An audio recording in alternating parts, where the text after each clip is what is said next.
Hello అండి. అందరికీ నమస్తే. Welcome to our channel. అందరూ ఎలా ఉన్నారండి? మీరందరూ బాగున్నారా? నేనైతే చాలా బాగున్నానండి. మీరందరూ బాగుండాలని నేనైతే మనస్ఫూర్తిగా కోరుకుంటున్నానండి. ఇక్కడైతే మాకు ఈరోజు వర్షం ఏం లేదండి. బాగానే ఎండ కాస్తుందనమాట. నిన్నట్లాగైతే లేదండి. నిన్నైతే మొత్తం వర్షం పడుతూనే ఉందనమాట. ఎప్పుడు దుప్పట్లు ఉతికేయాలని వెయిట్ చేస్తున్నాననమాట ఎండొస్తే.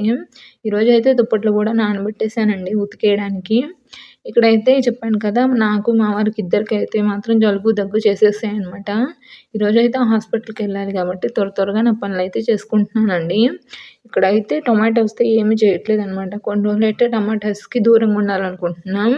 క్యారెట్ ఫ్రై చేస్తున్నానండి. నిన్న మా వారైతే మార్కెట్‌కెళ్ళారనమాట.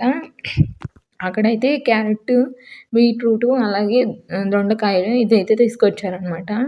ఇప్పుడున్న ఈ వర్షాకాలానికైతే మనకి కొంచెం నీరు పదార్థాలైతే తినకుండా ఉంటేనే మంచిదనమాట.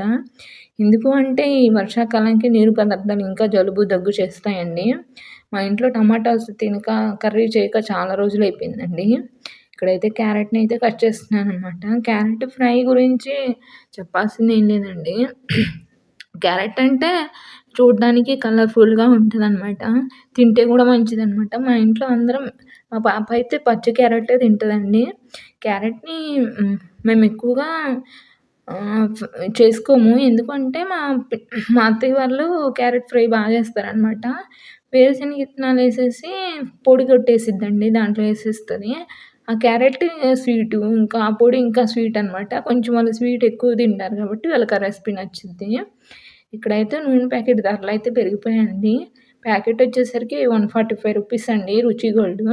ఇక్కడైతే నేను నూనె అయిపోయిందనమాట. డబ్బాలో అయితే పోసి పెట్టుకుంటున్నాను. మీకు చూపించాను కదా! ఆ డబ్బా అయితే ఆ డబ్బా అయితే 100 రూపీస్ అండి. నేను మొన్న డీమార్ట్‌కెళ్ళినప్పుడైతే ఈ మధ్య ఎళ్ళలేదు. అప్పుడు ఒంగోలులో ఉన్నప్పుడు ఎళ్ళినప్పుడు తీసుకున్నానండి. నచ్చిందా అండి.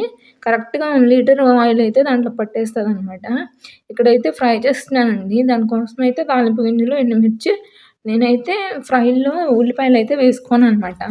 ఎందుకంటే అంత టేస్ట్ అనిపించదు. ఫ్రై అంటే ఉల్లిపాయలేసుకోము కదా! నేనైతే వేసుకోనండి. ఇక్కడ కరివేపాకేస్తున్నానండి. కరివేపాకు స్టోరీ ఉందనమాట.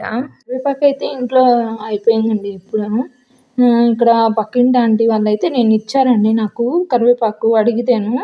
అయితే కరివేపాకు ఆంటీ వాళ్ళకి ఒక చెట్టే ఉందనమాట. అది ఈ ఈ కాలం ఏమో తెలీదు గానీ కరివేపాకంతా పురుగు పట్టేసిందనమాట. ఇంకా ఏం చేస్తాం కొంచెం ఇచ్చింది. నేనైతే కరివేపాకు పొడి చేద్దామనుకున్నాను. ఇంట్లో అయితే ధనియాలేమీ లేవండి.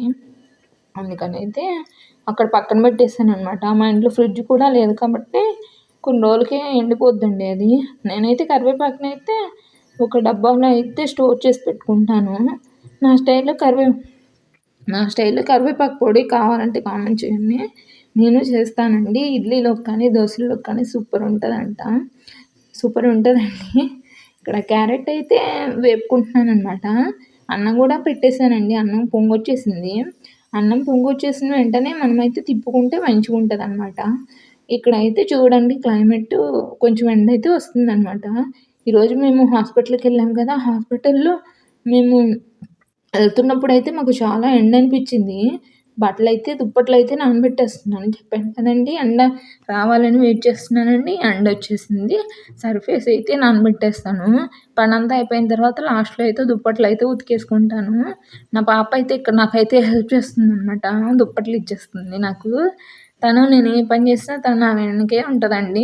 ఈ మధ్య అయితే బాగా అల్లరి చేస్తుందనమాట ఎత్తుకోమని చెప్పేసి. మనం పనులు చేస్తున్నప్పుడు ఎలా ఎత్తుకోమంటారండి? అందులో ఈ మధ్య దగ్గు ఎక్కువైపోయి ఇంట్లో హుషారు లేదండి. జ్వరం వచ్చినట్టుగా ఉందనమాట. ఈరోజు హాస్పిటల్‌కెళ్తే వాళ్ళు చెప్పారు చల్లనీళ్ళు చల్లనీళ్ళు తాగకండి. అలాగే చల్లనీళ్ళు పోసుకోకండి. వేడి నీళ్ళు కాబెట్టుకొని తాగండి. మీరు స్నానం చేయాలన్నా వేడి నీళ్ళే పోసుకోండి అని అయితే చెప్పారండి. మేము వెళ్ళిన హాస్పిటల్ అయితే మాకు బాగా ట్రీట్ చేశారు. అది ఎక్కడ అంటే చేమకుర్తిలో అనమాట. గవర్నమెంట్ హాస్పిటల్ అండి. ఈరోజు ఆ హాస్పిటల్‌లో అయితే మాత్రం ఏదో విజిట్ ఉందండి. కలెక్టర్ గారు వస్తున్నారంట. అంతా హడావిడిగా ఉందనమాట హాస్పిటల్‌లో.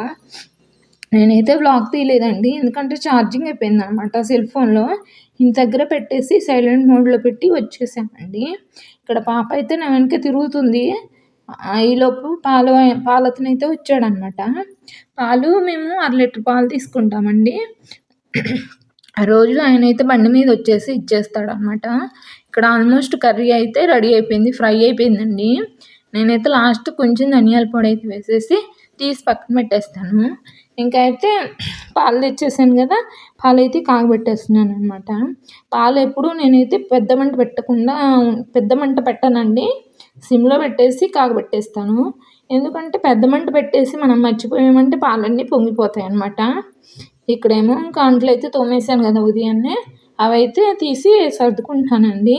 అంట్లు అయితే తోమిన వెంటనే ఇంట్లో తీసుకురానండి. ఎందుకంటే అంట్లు తోమిన వెంటనే అయితే వాటర్ ఉంటాయి కదా, అవన్నీ ఒడిచేదాకా బయటే పెట్టేస్తాను. ఆ ఎండకి కాసేపటికైతే ఒడిచిపోద్దనమాట. ఇంక అన్నీ నీట్‌గా తర్వాత అయితే సెల్ఫ్‌ల్లో సర్దుకుంటానండి. ఇక్కడ రైస్ అయితే అయిపోయింది. ఒకసారైతే కలబెట్టుకొనేసి కొంచెం ఒక 2 మినిట్స్ మూత తీసేసి పక్కన పెట్టేస్తే రైస్‌కి లోపల ఏమన్నా చెమ్మున్నా కూడా శుభ్రంగా ఉంటదనమాట. పొడి పొడిలాడుతూ ఉంటదండి రైసు. మనం నానబెట్టుకున్నాం కాబట్టి రైస్ అయితే చాలా బావుంటది. ఇక్కడైతే ఇంతేనండి. మా వారికైతే వేడి నీళ్ళు కాబెడుతున్నాను. ఇంతే వ్లాగు.